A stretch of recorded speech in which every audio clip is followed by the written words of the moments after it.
हुकूमती इत्तेहादियों को 2 दिन में निगरान वज़ीर आज़म के लिए नाम देने की डेडलाइन दी गई है। गुज़श्ता रोज़ हुकूमती इत्तेहादी जमातों का इस हवाले से पार्लियामेंट हाउस में अहम इजलास हुआ, जिसमें नून लीग, पीपल्स पार्टी, मुस्लिम लीग क़ाफ, जमहूरी वतन पार्टी और दीगर जमातों ने शिरकत की। और इस इजलास में शरीक अरकान को हिदायत दी गई है कि निगरान वज़ीर आज़म के मामले पर वो अपनी राय दें, अपनी क़यादत से मशवरा करें और अपनी तजावीज़ जो है वो पेश करें, ताकि मामला आइन के मुताबिक आगे बढ़ाया जाए।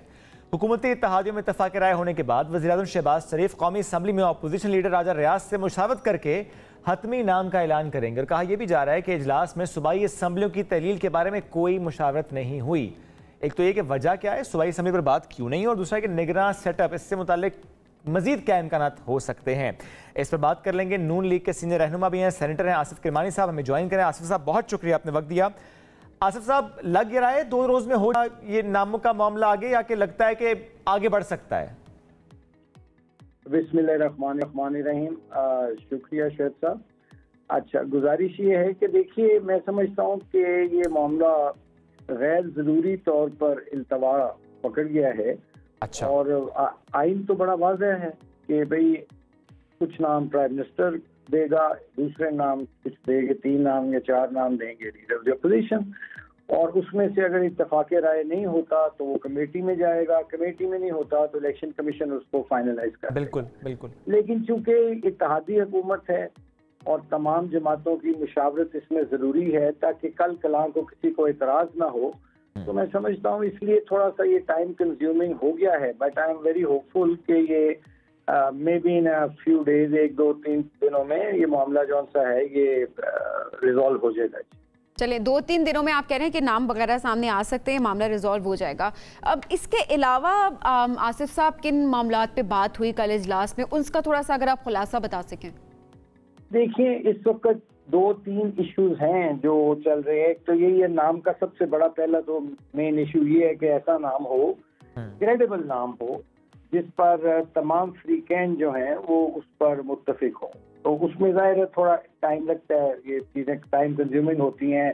जो लोग कमेटियों में बैठे हैं उन्होंने फिर जाके अपनी रिस्पेक्टिव लीडरशिप से बात करनी होती है, फिर वो मैसेजिंग होती है। तो एक तो ये मामला है। दूसरा ये है कि जहाँ तक मुझे मैं फील करता हूँ कि मेरा ख्याल है कि चूंकि दूसरा एक बहुत इम्पोर्टेंट इशू है जिस पर कुछ जमातों को, खुसूसन MQM को एतराज़ है मर्दमशुमारी के हवाले से, तो वो उसको भी टेकअप किया जाता है ऐसी मीटिंग्स में। और अब ये फैसला भी करना है, कुछ हल्के इस बारे में ये चाहते हैं कि पुरानी मर्दमशुमारी पे हो, और कुछ हल्के ये चाहेंगे कि वो नई मर्दमशुमारी पे हो।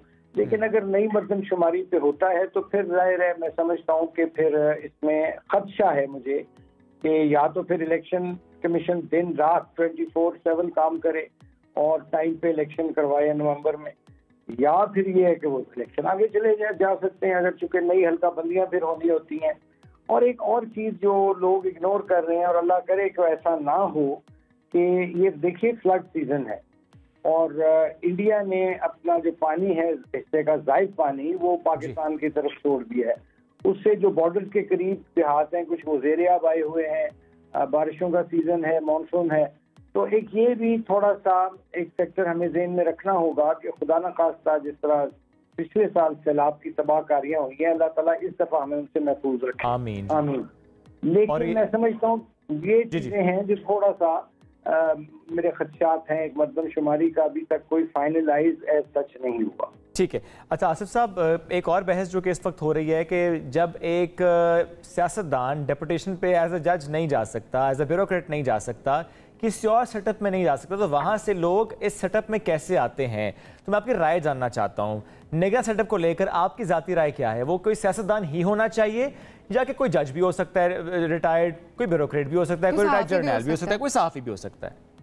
देखिए, I am very clear about it, और ये this is my personal opinion, मेरी ये ज़ाती राय है कि पाकिस्तान में इतनी शदीद इस वक्त पोलराइजेशन हो चुकी है कि कोई भी शख्स, मैं समझता हूँ कि वो इस पोलराइजेशन का शिकार हुए बगैर नहीं रह सका। इदारे तक पोलराइज हो गए हैं और सोसाइटी हमारी जो है वो तकरीबन एक डिवाइडेड सोसाइटी है। अब देखिए, अगर तो इसमें कोई कबाहत नहीं है कि कोई सियासतदान भी हो, लेकिन अगर कोई सियासतदान आएगा तो वो ज़ाहिर है उसकी कोई ना कोई पॉलिटिकल एफिलिएशंस होंगी। और फिर जो जो जो मुखालिफिन होते हैं दूसरी जमातों के, आखिर वो किसी जमात से तो आएगा ना जी, तो रिटायर्ड तो नहीं आएगा कोई। बिल्कुल सही बात है। लोगों को एतराज़ात हो सकते हैं, लोग उंगलियां उठा सकते हैं। और माजी में भी अच्छे भले इलेक्शंस पर भी पीटीआई के चेयरमैन ने प्रोपेगेंडा किया, 35 पंक्चर, ये वो फलां, तो वो सारा एक वो झूठ साबित हुआ। तो कहने का मेरा ये मतलब है कि ये कोई मुकद्दस गाय नहीं है जो नॉन पॉलिटिकल लोग हैं, ये भी इसी मुआशरे के शहरी हैं। और जितना कोई एक सियासतदान अच्छा या बुरा हो सकता है, उतने ये भी अच्छे बुरे होते हैं। एक्चुअल जो बात मैं समझता हूँ कि ऐसा शख्स होना चाहिए, चाहे वो सियासी हो ना हो सियासी, तो मैं समझता हूँ बेहतर है, पर्सनल मेरी एक राय है। लेकिन ऐसा शख्स तो आप कम से कम ढूंढ लीजिए 24 करोड़ अवाम में या 25 करोड़ जितने भी हैं, कि जिस शख्स की credibility beyond on about any doubt हो, beyond any doubt. Very right. कोई असल चीज है क्रेडिबिलिटी, ताकि कल को जो इलेक्शन हो तो उस शख्स की जो उसकी क्रेडिबिलिटी इतनी हो कि उस पर कोई उंगली ना उठा। और यही मैटर करता है, क्योंकि इस वक्त मुल्क की जो सूरत हाल है उसमें हमें क्रेडिबल लोग ही चाहिए, कॉम्पिटेंट लोग चाहिए जो कि आकर इन 3 महीनों में ये सेटअप संभालें और उसके बाद इलेक्शंस करवाएं और अपनी आईनी मुद्दत के मुताबिक वो चले जाएं। अच्छा आसिफ साहब, इसके अलावा ये भी जो है खबरें गर्दिश कर रही हैं कि नवाज शरीफ साहब की वापसी भी है मुतवक्को, इस महीने का कहा जा रहा था। इस महीने का भी कहा जा रहा था, तो आप क्या इसमें बता सकते हैं हमें कि कब तक उनकी है मुतवक्को आमद? देखिए, मियां साहब की जो वापसी है वो मैं तारीखें देने में बिलीव नहीं करता, क्योंकि मैं ये समझता हूँ कि वापसी की तारीख का ऐलान या नवाज शरीफ साहब खुद करेंगे, शहबाज साहब करेंगे, मरियम बीबी करेंगी, या फिर नवाज शरीफ साहब अगर किसी को ये जिम्मेदारी दें कि भाई तो मेरी वापसी की तारीख का ऐलान कर दो। लेकिन मैं इतना जरूर अर्ज कर सकता हूँ कि इलेक्शन से कम से कम महीना पहले, 1.5 महीना पहले नवाज शरीफ साहब, मुझे उम्मीद है कि वो वतन वापस आएंगे और इलेक्शन में PMLN को लीड करेंगे। कंटेस्ट भी करेंगे? सॉरी, कंटेस्ट भी करेंगे? डिपेंड करता है। अगर उनके रास्ते में कोई कानूनी रुकावटें तब तक ना हुई, तो जो कि मैं समझता हूं कि अब तो वो सारे केसेस झूठ और पॉलिटिकल विक्टिमाइजेशन साबित हुए हैं। और शौकत अजीज सिद्दीकी का बयान रिकॉर्ड पर, अरशद मलिक का है, फिर ऑडियो कॉल्स इंटरसेप्ट हुई हैं जिसमें ये क्लियर हो गया है एक बेबुनियाद और झूठे। चलिए सर, ये तो अब अदालती मामलात हैं, जब तक वो वापस आएंगे अपने केसेस का सामना करेंगे, अदालत जब तक फैसला करती है तो इस पर तो जाहिर है कोई भी राय कायम नहीं की जा सकती। सर देखा जा रहा था मरियम साहिबा बड़ी एक्टिव रही हैं थ्रू आउट। लोग अब देखा जाए असल में तो फीमेल लीडर्स को सामने देखना भी जा रहे होते हैं कि एटलीस्ट वो नॉमिनेट तो, एटलीस्ट वो कॉन्टेस्ट तो करें। तो क्या अगले इलेक्शंस में मरियम नवाज कॉन्टेस्ट करेंगी? जी, मैं बात अपनी मुकम्मल कर लूं कि नवाज शरीफ साहब भी मैं उम्मीद करता हूं कि अगला इलेक्शन कंटेस्ट करेंगे और मरियम बीबी भी अगला इलेक्शन कंटेस्ट करेंगी। और PMLN की जो कैंपेन, इलेक्शन कैंपेन होगी, वो नवाज शरीफ साहब और मरियम दोनों मिलकर चलाएंगे। और अगर ये कैंपेन दोनों मिलकर चलाएंगे, दोनों ही कंटेस्ट करते हैं, कोई रुकावट नहीं होती, तो उसके बाद एज PM कैंडिडेट अगर जीतते हैं, इतनी इनकी सीट्स आती हैं, तो आपके ख्याल में आसिफ साहब नवाज शरीफ साहब या कि मरियम नवाज साहिबा? नहीं, देखिए, मैं बड़ी अदब से अर्ज करता हूँ कि लीडर एक ही है, वो है, उसका नाम है नवाज शरीफ। तो पार्टी भी चाहती है कि अगर पार्टी को अल्लाह ताला मौका देता है, हमारी अक्सरियत आती है असेंबली में, तो मुस्लिम लीग नून के वोटर्स जितने भी मियां साहब के चाहने वाले हैं, और मेरे बशमूल मेरी ख्वाहिश होगी कि और उनकी भी ख्वाहिश है कि नवाज शरीफ साहब चौथी दफा वज़ीर-ए-आज़म बने। अच्छा, और फिर पंजाब नवाज शरीफ हो।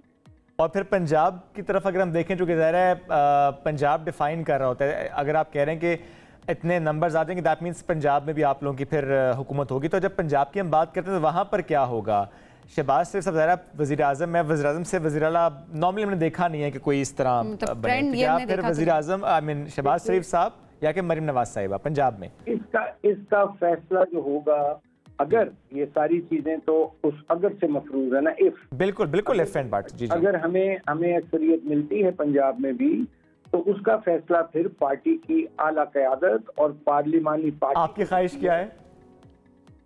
मेरी ख्वाहिश तो यही है कि जी कोई मुस्लिम लीग नून का सारे ही सीनियर लोग हैं, उनमें से कोई भी हो जाए। चले सर, सियासी जवाब। मैं सिर्फ चाहता हूँ, जो मेरी ख्वाहिश है, बाकी कोई भी हो जाए जी मुस्लिम लीग नून से मुझे फर्क नहीं पड़ता, मैं सिर्फ नवाज शरीफ को वज़ीर आज़म देखना चाहता हूँ। ये आपकी ख्वाहिश है ज़ाती। बिल्कुल ठीक है। आसिफ साहब बहुत शुक्रिया, साथ मौजूद थे।